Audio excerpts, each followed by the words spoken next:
ஆதி என்னும் பராபரையே, அன்பான மனோன்மணியே, ஜோதி எனும் பஞ்சகத்தாலே, சொற்பெரிய கரிமுகனே, தீர்த்து நீக்கும் கந்தவளே, திருத்துகின்ற குருநாதர்களே, 18 சித்தர்களே, பண்பான பரமசிவமே, ஓதியே ஜோதிடங்கள் உரைப்பதற்கு நாத விந்து வடிவாக நல்ல துணை ஆவீரே. உலகில் உள்ள தமிழ் பேசும் அனைத்து நல் உள்ளங்களுக்கும் மற்றும் ஜோதிட சான்றோர்களுக்கும் மூத்தோர்களுக்கும் ஆர்வலர்களுக்கும் மற்றும் இந்த காணொலியை காணும் உங்களுக்கும் அஸ்ட்ரோராஜன் இனிய நல்வணக்கங்கள். ஜோதிடம், ஆன்மீகம், வாழ்வியல், மருத்துவம் என்ற 4 தலைப்புகளில் தொடர் காணொலிகளாக கொடுத்து வருகிறோம். அந்த வகையில் இன்று மற்றும் ஒரு பதிவு இதயம் சம்பந்தப்பட்ட இரத்த குழாயிலிருந்து உள்ளே வந்து போகும் இரத்தத்தை செலுத்தக்கூடிய அல்லது செல்லக்கூடிய வாழ்வுகளினுடைய பாதிப்பால் ஏற்பட்டக்கூடிய ஒரு இதயம் சார்ந்த நோயை அடையாளம் காட்டக்கூடிய மற்றும் ஒரு பதிவு. இந்த பதிவு இந்த மருத்துவ உலகிலேயே சற்று வினோதமானதாக சொல்லப்பட்டிருக்கிறது. ஏனென்று கேட்டால், நமக்கு உடலியலை பற்றி தெரியாது, மருத்துவர்கள் மூலமாக கேள்விப்பட்ட தகவல். 4 வால்வுகள் பிரதானமாக செயல்படுகிறது என்றும், அந்த 4 வால்வுகளில் 1, 3, 2, 4 என்ற வீதத்தில் செயல்படுவதாக சொல்லுகிறார். நாம் அதற்குள்ளே செல்ல வேண்டாம். இந்த குழந்தை பிறந்த உடனே 2 வருடத்தில் 2 வயதில் இதற்கு பலமான மருத்துவ செலவு செய்திருக்கிறார்கள். அதற்கு பிறகு இப்போது 16 வயதில் வால்வு மாற்று அறுவை சிகிச்சை செய்து இயல்புக்கு மாறாக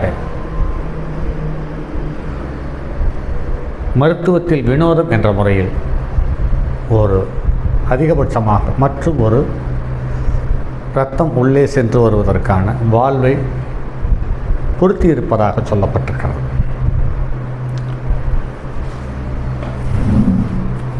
அப்படிப்பட்ட இந்த ஜாதகம் 8/9/2010 9:53 மாலை நேரத்தில் பிறந்தது. இது மேஷ லக்கணம் ஜனனம். 3ஆம் இடத்தில் கேது, 5ஆம் இடத்தில் சந்திரன், புதன், சூரியன், 6ஆம் இடத்தில் சனி, 7ஆம் இடத்தில் செவ்வாய், சுக்கிரன், 9ஆம் இடத்தில் ராகு, 12ஆவது இடத்தில் குரு.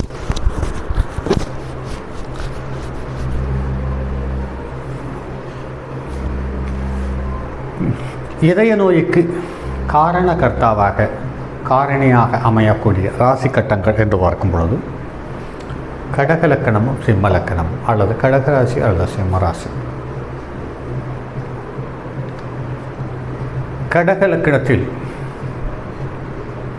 ஆயில்ய நட்சத்திரம் முதல் பாதத்திலிருந்து மக நட்சத்திரம் கடைசி பாதத்து வரையில் இதயம் முழுமையாக கட்டுப்பாட்டுக்குள் இறங்கி செயல்படுவதை நாம் எண்ணற்ற ஜாதகத்தில் பார்த்திருக்கிறோம். ஆக மகத்தில் ஒரு கிரகம் இருக்கும் பட்சத்தில், அதுவும் 6க்குரியவன் இருக்கும் பட்சத்தில்,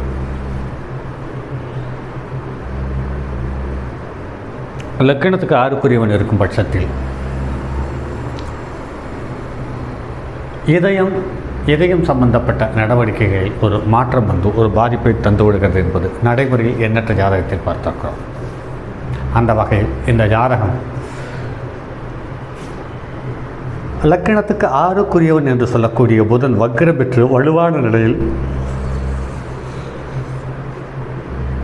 தன்னுடைய காரகத்துவ நோயை வலுவாக பாதிப்பை கொடுத்திருக்கிறது என்பதுதான் இங்கு நடைமுறையில் பார்க்கிறோம். அடுத்து இந்த லக்கணம் உள்பட 9 கிரகங்களும் நின்ற நட்சத்திரத்தை தந்த கிரகங்களினுடைய தன்மையும் நட்சத்திரத்தை எந்த நட்சத்திரத்தை பற்றி பெற்றிருக்கிறது என்பது தகவலையும் பார்ப்போம். லக்கணம் பரணி நட்சத்திரம் 4ஆம் பாதத்தில் 23.39 பாகை பெற்றிருக்கிறது. சூரியன் பூர நட்சத்திரம் 3ஆம் பாதத்தில் 21.54 பாகை பெற்றிருக்கிறது. அடுத்து சந்திரன் பூர நட்சத்திரம் 4ஆம் பாதத்தில் 25.25 பாகை பெற்றிருக்கிறது. அடுத்து செவ்வாய் சித்திரை நட்சத்திரம் 3ஆம் பாதத்தில் 1.49 பாகை பெற்றிருக்கிறது. புதன் வக்ரம் பெற்று மக நட்சத்திரத்தில் 4ஆம் பாதத்தில் 12.41 பாகை பெற்றிருக்கிறது. குரு வக்ரம் பெற்று உத்திரட்டாதி நட்சத்திரம் முதல் பாதத்தில் 6.3 பாகை பெற்றிருக்கிறது. சுக்கிரன் செவ்வாயினுடைய நட்சத்திர சித்திரை நட்சத்திரத்தில் 4ஆம் பாதத்தில் 6.6 பாகை பெற்றிருக்கிறது. சனி அஸ்த நட்சத்திரம் 11 பாகை பெற்றிருக்கிறது. ராகு போராண நட்சத்திரம் 1ஆம் பாதத்தில் 14.21 பாகை பெற்றிருக்கிறது. கேது திருவாதிரை நட்சத்திரம் 3ஆம் பாதத்தில் 14.21 பாகை பெற்றிருக்கிறது. இதில் 2-7க்கு உரிய மாரகாதிபதி அல்லது மாரக ஆதிபத்தியம் பெற்ற கிரகத்தினுடைய நட்சத்திர காலில் அதிகமான கிரகங்கள் அமர்ந்திருப்பதை கண்கூடாக பார்க்க முடிகிறது.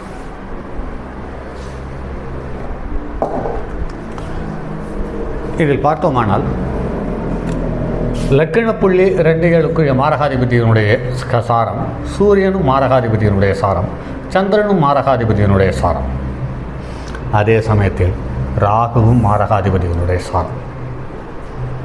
அதற்கு அடுத்து ஆயில்ய நட்சத்திரம் மக நட்சத்திரம் இந்த இரண்டும் இதயத்துக்கு சம்பந்தப்பட்ட அல்லது இதயத்தை அடையாளம் காட்டக்கூடிய நோய்களை அடையாளம் காட்டக்கூடிய நட்சத்திரம் என்று பார்க்கும் பொழுது அது இயல்பாக ஆறுக்குரிய கிரகம், நோயை தரக்கூடிய கிரகம் மக நட்சத்திரத்தில் 4ஆம் பாதத்தில் அமர்ந்துவிட்டது. ஆக மாரகாதிபதியினுடைய தாக்கம் இங்கே அதிகமாக இருக்கிறது. மாரகாதிபதி மாரகஸ்தானத்தில் வலுவாக இருக்கிறார். ஆக இந்த ஸ்தானத்திற்கு குருவனுடைய பார்வை இல்லை என்பது பலகீனமான சமாச்சாரம். அதே சமயத்தில் இந்த ஜாதகத்தில் சந்திரன் புதன் சுக்கிரன் 5ஆம் இடத்துக்கும் குருவனுடைய பார்வையில்லை, லக்னத்துக்கும் குருவனுடைய பார்வையில்லை, லக்னாதிபதிக்கும் குருவனுடைய பார்வையில்லை. அதே சமயத்தில் சனியும் குருவும் ஒருவருக்கொருவர் நேரில் பார்க்கிறார்கள். இந்த லக்கணத்துக்கு 11க்குரியவனும் அவனே, 12க்குரியவனும் அவனே. இங்கு 9, 10க்குரியவன் என்று எடுக்க வேண்டியதில்லை. ஏனென்று கேட்டால் இங்கு 12ஆம் வீட்டில் சொந்த வீட்டில் ஆட்சி பெற்றிருக்கிறார். அதே சமயத்தில் சனி 6ஆம் இடத்திலிருந்து நீண்ட நாள் வாழ்நாள் நோயை தந்து விடுகிறது. சனி எங்கு இருந்தாலும் அந்த பாவத்துக்குரிய ஆதிபத்தியத்தை வலுவான நெருக்கடியை தரக்கூடிய சூழ்நிலை உண்டு பண்ணி தந்து விடுகிறது என்பது நடைமுறையில் பார்க்கிறோம். அந்த வகையில் நீண்டகால நோயை சனி தந்திருக்கிறார். அதே சமயத்தில் இதயம் என்று சொல்லக்கூடிய மக நட்சத்திரத்தில் 6க்குரியவன் அமர்ந்து வக்ரம் பெற்றிருக்கிறார். அதே சமயத்தில் லக்கணத்துக்கு 5க்குரியவன் சூரியன் 21 பாகை பெற்றிருக்கிறது. புதன் 12 பாகை பெற்றிருக்கிறது. சந்திரன் 25 பாகை பெற்றிருக்கிறது. ஆக புதன் 12 பாகை பெற்று முதலில் இருக்கிறது. அடுத்து பூர நட்சத்திரம் 25, பூர நட்சத்திரம் 21, புதனை அடுத்த சூரியனை அடுத்த சந்திரன் என்ற நிலையில் இருக்கிறது. ஆக இது லக்கணத்துக்கு 7க்குரிய மாரகாதிபதி வலுவாக இருந்து நீண்ட நாள் நோயை தரக்கூடிய சனியும் வலுவாக அமர்ந்து குருவனுடைய பார்வையை பெற்று, ராகு கேதுவுக்கும் குருவனுடைய பார்வை இல்லை. அதே சமயத்தில் குரு என்ற வீட்டிலிருந்து 5, 7, 9 சனியை தவிர மற்ற கிரகங்கள் எதுவும் இல்லை என்பது மேலும் அதீத பலகீனத்தை தந்து விடுகிறது என்பது நடைமுறையில் பார்க்கிறோம். இது அறுவை சிகிச்சை நடந்த தினம் என்று பார்க்கும் பொழுது 28/4/2026 கடந்த 4வது மாதம் 28ஆம் தேதி தான் அறுவை சிகிச்சை செய்திருக்கிறார்கள். இந்த குழந்தையை கடந்த 10 வருடமாக எனக்கு தெரியும். ஆக மேலோட்டமாக அந்த குழந்தையை நடமாடும் பொழுதும் படித்து கொண்டிருக்கும் பொழுதும் பார்த்தால் இப்படிப்பட்ட ஒரு நோய் இருக்கிறது என்பதை தெளிவாக நிச்சயமாக எந்த ஒரு மனிதனும் எந்த ஒரு ஜோதிடனும் அடையாளம் காண்பதற்கான வாய்ப்பில்லை. அப்படி இயல்பான ஒரு சூழ்நிலை இருக்கிறது. இதையெல்லாம் அடுத்து மேலும் பலகீனமான ஒரு தகவல் என்னவென்றால், தற்போது அஷ்டமச்சனி நடப்பில் இருக்கிறது. இந்த அஷ்டமச்சனி நடப்பில் இருக்கக்கூடிய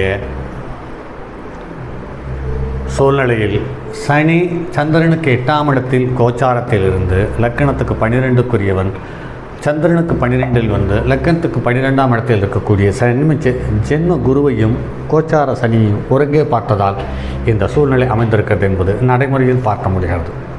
ஆக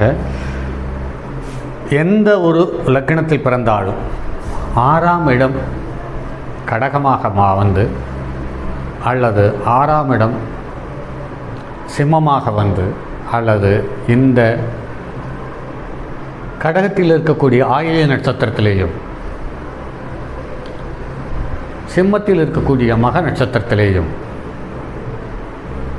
லக்கணத்துக்கு 6வது இடத்துக்குரிய கிரகம் அமர்ந்து தசாபுத்தியை நடத்தும் காலம் அல்லது 3ஆம் இடத்துக்குரிய கிரகம் தசாபுத்தியை நடத்தும் காலம். ஏன் 3ஆம் இடம் என்று பார்க்கும் பொழுது சுகஸ்தானம் என்று சொல்லக்கூடிய 4ஆம் இடத்துக்கு அது விரயஸ்தானமாக அமைந்து விடுகிறது. ஆக 3ஆம் இடத்தில் 3ஆம் இடமாக கடகமோ சிம்மமோ வந்து ஆயில்ய நட்சத்திரத்திலேயோ மக நட்சத்திரத்திலேயோ ஒரு கிரகம் அமைந்து அது 3-6க்குரியவர்களுடைய தொடர்பு ஏற்படும் பொழுது சுலபமாக இதயம் சம்பந்தப்பட்ட நோயை தந்துவிடுகிறது என்பது நடைமுறையில் பார்க்க முடிகிறது. ஆக மேலும் ஒவ்வொரு ஜாதகமும் நமக்கு ஒவ்வொரு தகவலை தெளிவாக அடையாளம் காட்டிவிட்டு சென்றிருக்கிறது. இது ஜாதகத்தை அஷ்டமச்சனி, ஏழரை சனி, யோகம், கோடீஸ்வர யோகம், குபேர யோகம், செல்வாக்கு யோகம், இப்படி பல யோகங்களை சொன்னாலுமே கூட அதையெல்லாம் தெளிவாக காணுவதற்கோ அல்லது உணருவதற்கோ பந்தா செய்ய வேண்டியதாக இருக்கிறது. ஆனால் இந்த உடல் நலத்தில் தன்னை அடையாளம் காட்டக்கூடிய கிரகங்கள் என்று பார்க்கும் பொழுது தெளிவாக அடையாளப்படுத்தி சென்று விடுகிறது என்பதுதான் இங்கு நடைமுறையில் பார்க்க முடிகிறது. ஜோதிடத்தில் ஒரு சில ஜோதிடர்கள் சூட்சமம் என்று சொல்லுகிறார்கள். சூட்சமம் என்றால் என்னவென்று தெரியவில்லை. நாம் கேள்விப்பட்ட வரையில் சித்தர்கள் நூலை படித்தவரையில் சூட்சமம் என்பது சராசரி மனிதன் உணர முடியாத ஒரு தகவல். ஆனால் இங்கே எனது ஜோதிட பேராசிரியர் சொல்லுவார், திரு GK என்று சொல்லக்கூடிய திரு கோபாலகிருஷ்ணன் அவர்கள், சூட்சமும் இல்லை, சுந்தரலிங்கமும் இல்லை. இந்த கிரகம் இங்கே இருந்தால் இதை செய்யப்போகிறது, இதில் என்ன புதுசாக சூட்சமும் வேண்டி கிடக்கிறது என்று கிண்டலாக சிரிப்பார். அப்படித்தான் இன்றைய நிலைமையும். ஆக ஒரு கிரகம் ஒரு ஸ்தானத்தில் இருக்கும்போது அது தன்னுடைய வேலை இயல்பாகவும் சரியாகவும் செய்வதை நம்மால் உணர முடிகிறது. இது பூர்வ ஜென்மம் வலுவாக இருக்கும் பட்சத்தில் ஏதாவது ஒரு விதத்தில் ஒரு ரெமிடியை தந்து அதிலிருந்து விலகுவதற்கான சந்தர்ப்பம் அமைந்து விடுகிறது. அப்படி அமையாத பட்சத்தில் அது பலமான பாதிப்பையோ இழப்பையோ சந்திக்கக்கூடிய சூழ்நிலையை உண்டு பண்ணி தந்து விடுகிறது என்பதுதான் மேலும் தகவல். சரி நண்பர்களே, மற்றும் அடுத்தது ஒரு பதிவில் சந்திப்போம். அதுவரை உங்களிடமிருந்து விடைபெறுவது உங்கள் அன்பு நண்பன் எம் ராஜரத்தினம். தங்கமான் மழுவோடேந்தி தன்மதி தலையில் கொண்டோன் மங்கையர் பறிக்கச் சொன்ன மாமொழி ஜோதிடத்தை இங்கு யாம் உரைப்பதற்கோர் இயமை என்னும் பிழை வராமல் காக்க செங்கன் மால் மருகன் ஞானேச்சரன் பதம் காப்பதாமே.